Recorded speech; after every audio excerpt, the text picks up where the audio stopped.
Olá a todos. Então nós vamos iniciar agora o nosso tópico 1 do curso de Procedimentos e Rotinas Administrativas dos cursos de pós-graduação.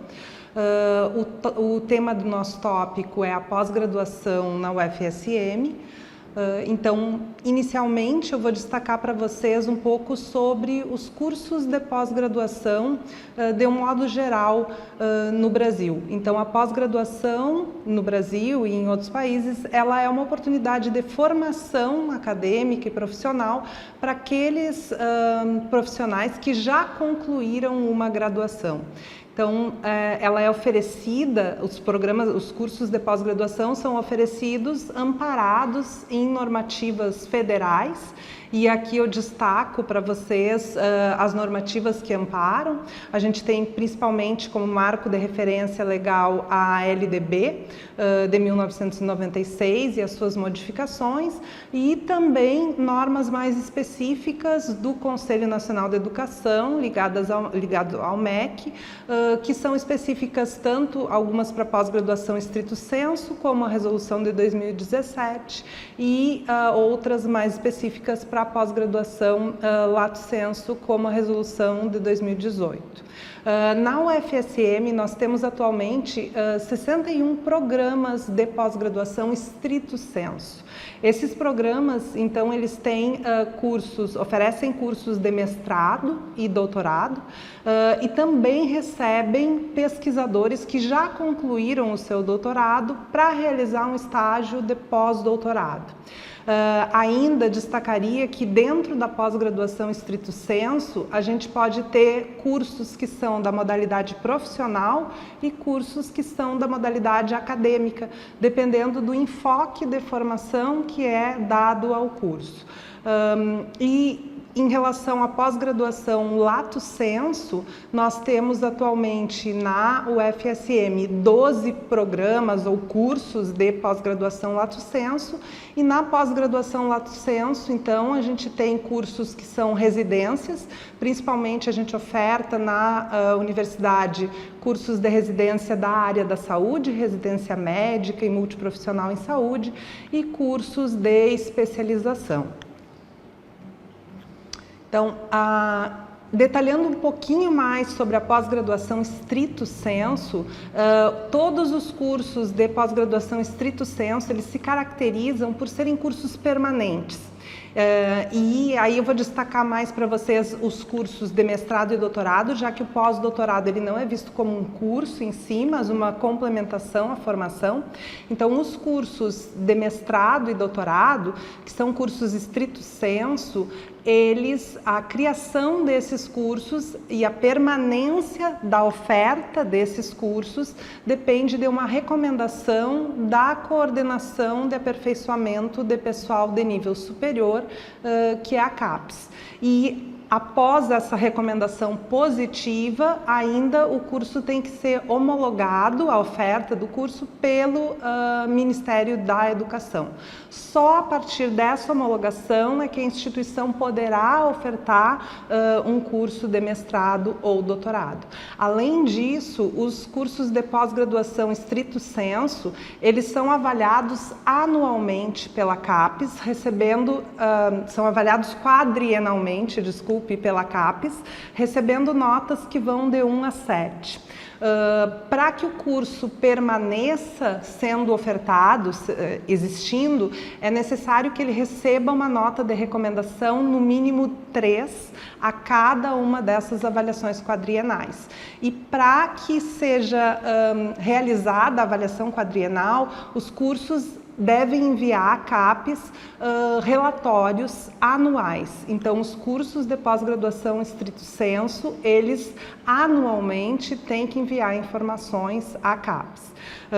Eu coloquei ali, então, para vocês, a gente tem um esquema do sistema de avaliação da pós-graduação, que é coordenado pela CAPES. Existe uma avaliação, então, para a entrada do curso, que é conhecida como avaliação de propostas de cursos novos, e a avaliação de permanência, que é realizada a cada 4 anos com base em relatórios anuais.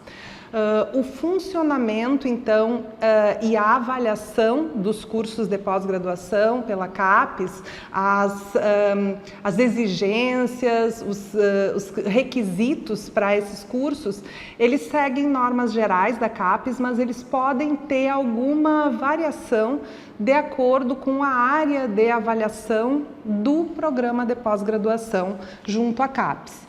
Então, a CAPES, ela divide ou agrupa os programas de pós-graduação de acordo com a sua área do conhecimento em 9 grandes áreas que estão agrupadas em 3 colégios do conhecimento. Então, a gente tem o Colégio de Ciências da Vida, o Colégio de Ciências Exatas, Tecnológicas e Multidisciplinar e o Colégio de Humanidades. Dentro desses colégios, então, cada um contém 3 grandes áreas, totalizando 9 grandes áreas, e cada grande área contém as áreas específicas de avaliação. Cada programa de pós-graduação ele é criado e avaliado dentro de uma destas áreas de avaliação. Então, vocês já devem ter percebido que a avaliação e a qualidade dos cursos de pós-graduação, ela é avaliada, ela é verificada continuamente, e essa avaliação institucionalmente ela tem uma relevância muito grande.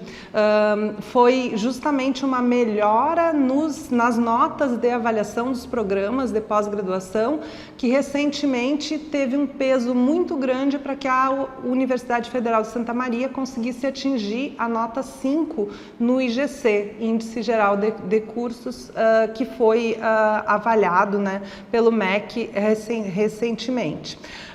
Então, dentro desse aspecto, um requisito muito importante para os programas de pós-graduação em relação à sua avaliação contínua é que exista um planejamento e uma autoavaliação dentro do programa de pós-graduação. Então, como esse curso de capacitação que nós estamos discutindo, que vocês estão participando, ele tem justamente esse papel de capacitar os servidores que estão atuando na gestão dos programas de pós-graduação, seja técnico-administrativos em educação ou professores que estão atuando na coordenação dos programas ou que pretendem atuar. Eu gostaria de destacar muito para vocês a relevância do papel que vocês exercem institucionalmente como coordenadores de todo esse processo e indutores desse processo de manutenção da qualidade dos programas de pós-graduação. E aí destacar para vocês também que, pensando no desafio grande que é a gestão de um programa de pós-graduação, a Progep, em cooperação com a PRPGP, pensou numa trilha específica, ou elaborou uma trilha específica de gestão de cursos de pós-graduação, que envolve não só esse primeiro curso que vocês estão fazendo nesse momento, mas também outros cursos voltados a procedimentos e rotinas financeiras, que são específicas dos programas de pós-graduação, e cursos sobre a plataforma Sucupira e planejamento estratégico e avaliação de cursos de pós-graduação, que eu destacaria como cursos essenciais, especialmente para os coordenadores dos programas de pós-graduação, no caso dos 2 últimos. A plataforma Sucupira ainda seria bastante relevante também para os técnico-administrativos em educação, já que é a plataforma através da qual o programa de pós-graduação envia anualmente o seu relatório de atividades para a CAPES, que vai resultar depois na avaliação final. Então, deixo para vocês essa recomendação. E ainda mais à esquerda aqui do slide, a gente tem as ferramentas de planejamento da pós-graduação. Essas ferramentas essa página de ferramentas, ela foi desenvolvida pela Proplan. Está disponível na página principal da PRPGP, mas eu deixo aqui também o link direto para vocês. E a ideia foi reunir nessa página algumas ferramentas que são importantes para os gestores, tanto secretarias quanto coordenadores de programas de pós-graduação, relacionadas a ferramentas como plataforma Saival, Estela Esperta, uma ferramenta de cálculo de cotas para programas. Então, enfim, depois vocês podem explorar melhor essas ferramentas de apoio. Continuando então, agora a gente vai detalhar um pouquinho a respeito da pós-graduação Lato Sensu.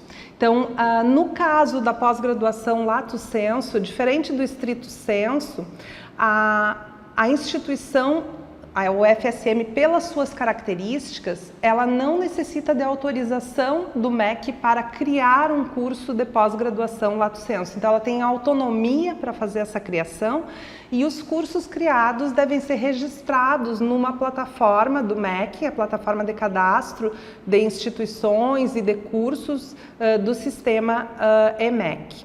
Então, os cursos de pós-graduação Lato Sensu na instituição, alguns deles são permanentes e outros são eventuais, e aí os cursos eventuais eles podem ter duração de 1 ou 2 edições apenas. A criação desses cursos ela é acompanhada pela Pró-Reitoria de Pós-Graduação e Pesquisa da UFSM e orientada com orientações que estão disponíveis na página da PRPGP. Os cursos Lato Sensu, eles devem apresentar, a proposta de criação de cursos Lato Sensu deve apresentar um projeto pedagógico de curso que deve conter pelo menos 300, deve compreender pelo menos 360 horas de curso, além de uma composição de corpo docente qualificada e detalhamento dos processos de avaliação e aprendizagem dos alunos.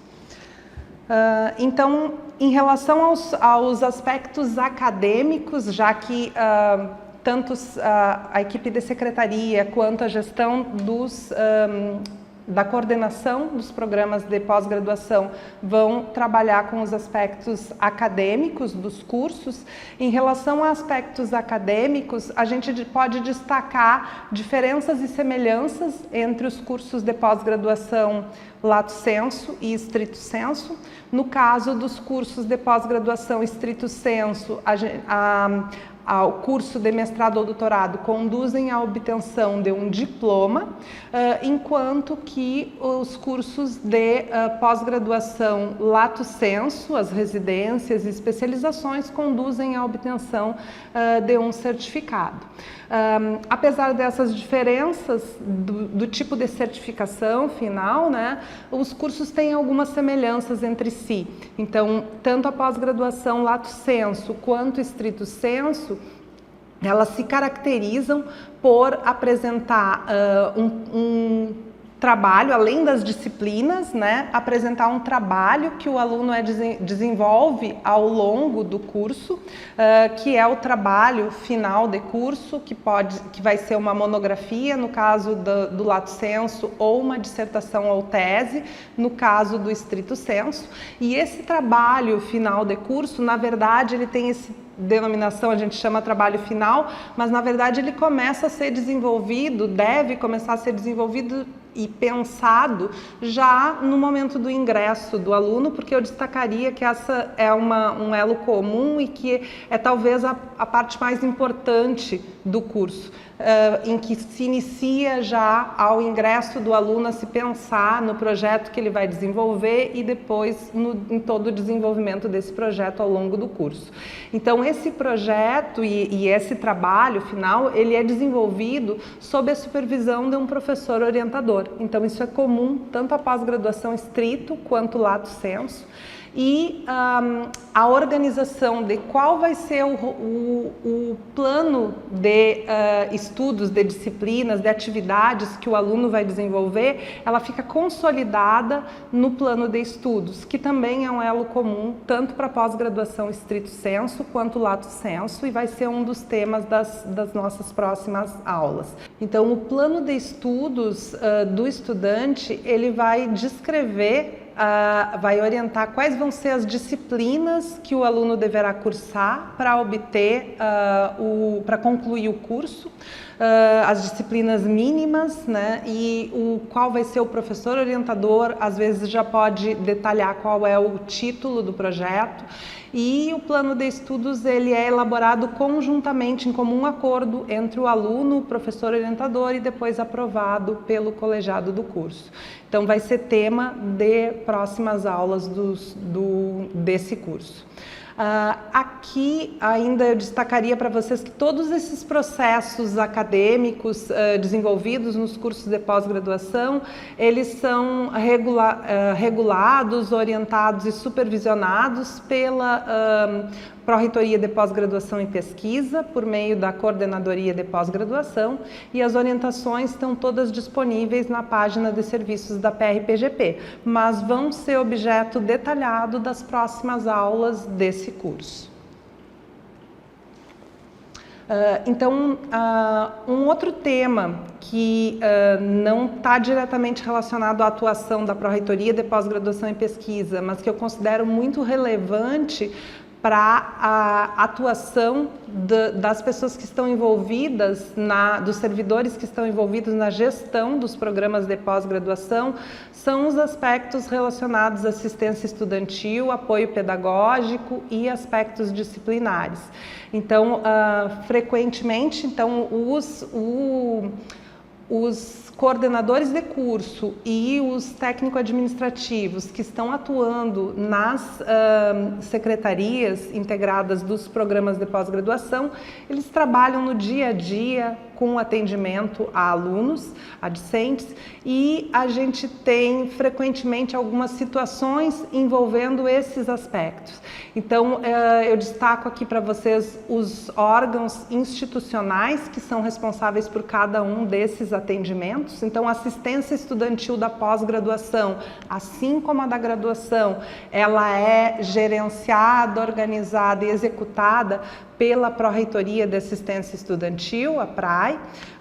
O apoio pedagógico e acessibilidade, agora especialmente relevante para alunos ingressantes por cotas, né? A gente tem as cotas PCD, é executado pela Coordenadoria de Ações Educacionais e também, na parte mais específica de apoio pedagógico, a gente tem setores de apoio pedagógico junto às unidades de ensino que podem também atuar no apoio mais especializado e no dia a dia dos programas. E ainda, no que diz respeito a aspectos disciplinares, existe uma regulamentação interna, né, aprovada em 2018, que é o Código de Ética e Convivência Discente da UFSM, que traz normas de ética e convivência para discentes, que podem ser seguidas e aplicadas em caso de necessidade pelos gestores dos programas de pós-graduação.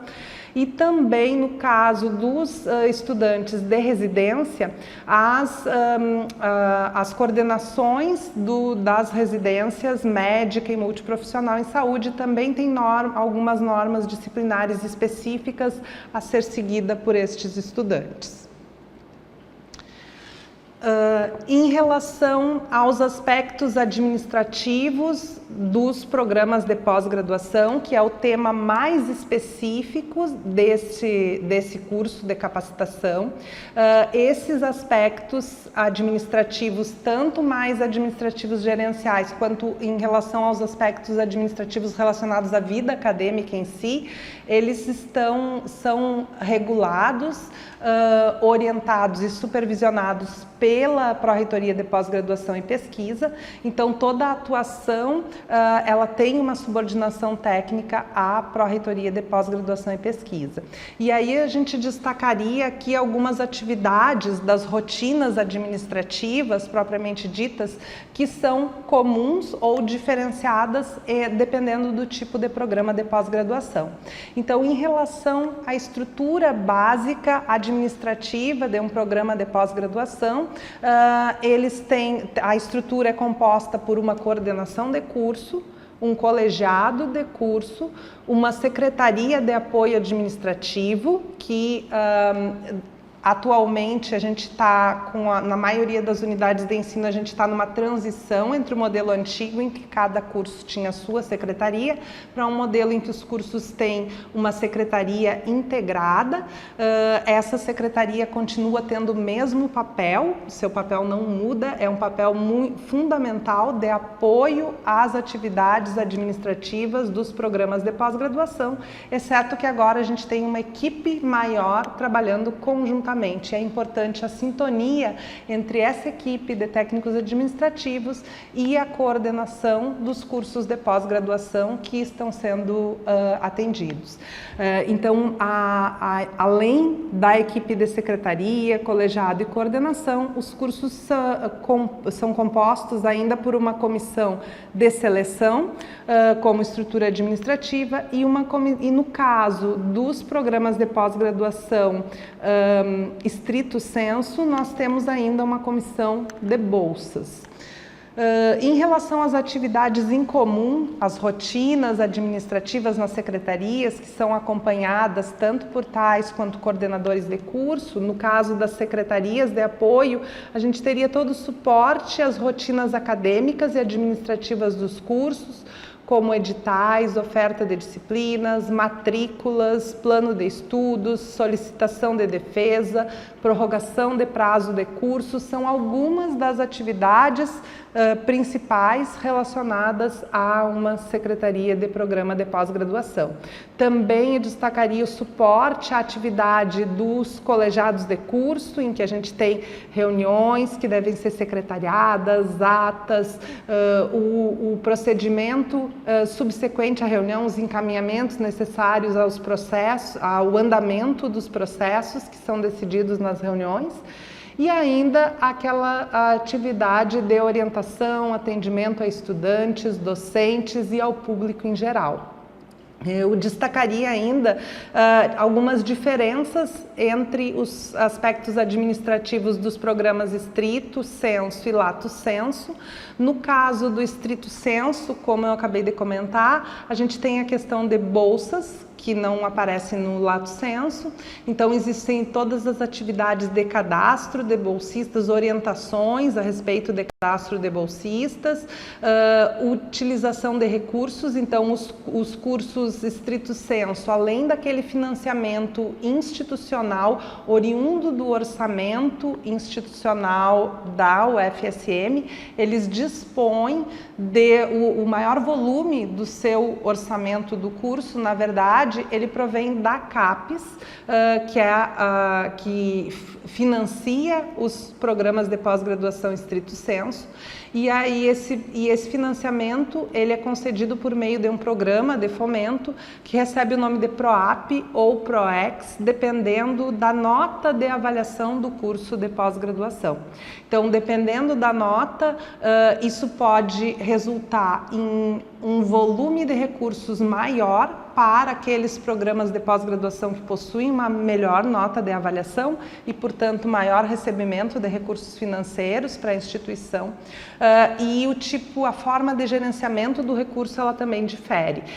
Esse tema financeiro, ele vai ser objeto de um curso específico, né, de rotinas financeiras para aqueles que tiverem maior interesse. E ainda a gente tem alguns aspectos específicos administrativos relacionados à pós-graduação estrito sensu, que são os relatórios anuais, ao preenchimento da plataforma Sucupira, que é um instrumento por meio do qual esses relatórios são enviados à CAPES, e a avaliação quadrienal executada pela CAPES. Em relação aos cursos de pós-graduação lato sensu, a única particularidade maior é em relação aos programas de residência, em que existe todo um trabalho da secretaria para permitir a operacionalização da folha-ponto dos residentes. Então, o funcionamento dos programas de pós-graduação, tanto lato quanto estrito sensu, que eu já comentei com vocês que seguem normativas federais, internamente eles seguem um conjunto de normativas institucionais que foram recentemente atualizadas e que estão compiladas, então, nesse slide. Essas normativas, é importante que tanto coordenadores de curso quanto a equipe de secretaria estejam muito atualizados ou a par das normativas para que elas sejam aplicadas adequadamente. Então, todos os processos administrativos e acadêmicos estabelecidos, eles estão amparados ou são baseados nessas normativas. Então, aqui eu destacaria para vocês os regulamentos gerais da pós-graduação da UFSM, em que a gente tem o Regulamento Geral da Pós-Graduação Stricto Sensu da UFSM, que foi atualizado no segundo semestre de 2023, e o Regulamento Geral da Pós-Graduação Lato Sensu, que está sendo atualizado nesse momento da gravação do curso e que eu espero que já esteja aprovado pelo CEP no momento que vocês estiverem assistindo a esse curso. Então, eu deixo para vocês aqui o número do processo para acompanhar, mas vocês vão poder acompanhar essa atualização também nas páginas da PRPGP e em outras. Além disso, além dos regulamentos gerais da pós-graduação, institucionais, cada programa de pós-graduação possui o seu próprio regulamento interno.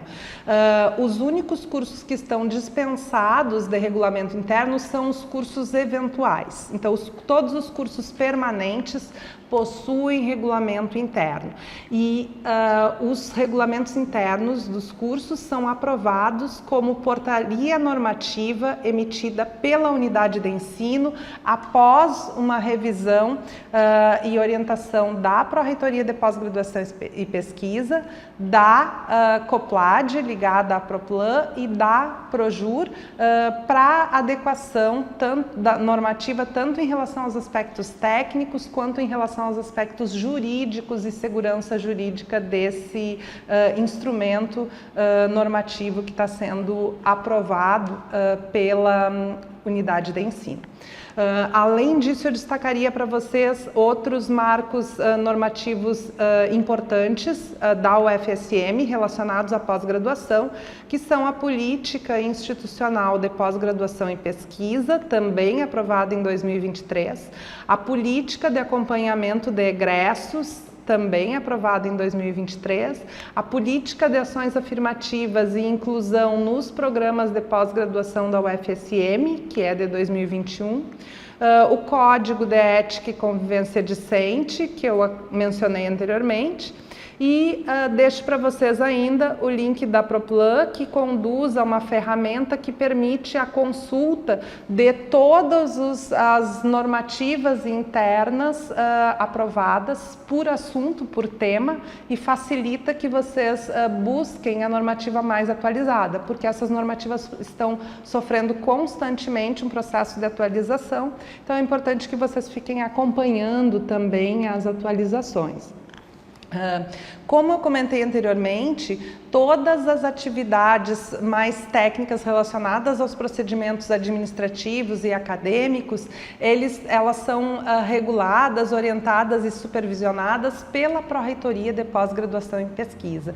Então, entrando na parte final desse tópico, eu gostaria de trazer para vocês a estrutura da Pró-Reitoria de Pós-Graduação e Pesquisa, que também foi atualizada recentemente, em 2022.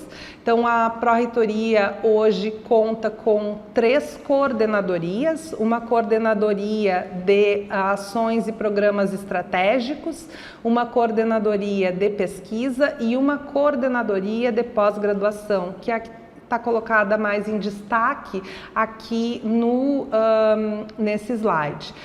Então é essa coordenadoria de pós-graduação que vai estar mais em contato com vocês para tratar das questões relacionadas à vida acadêmica e administrativa dos cursos.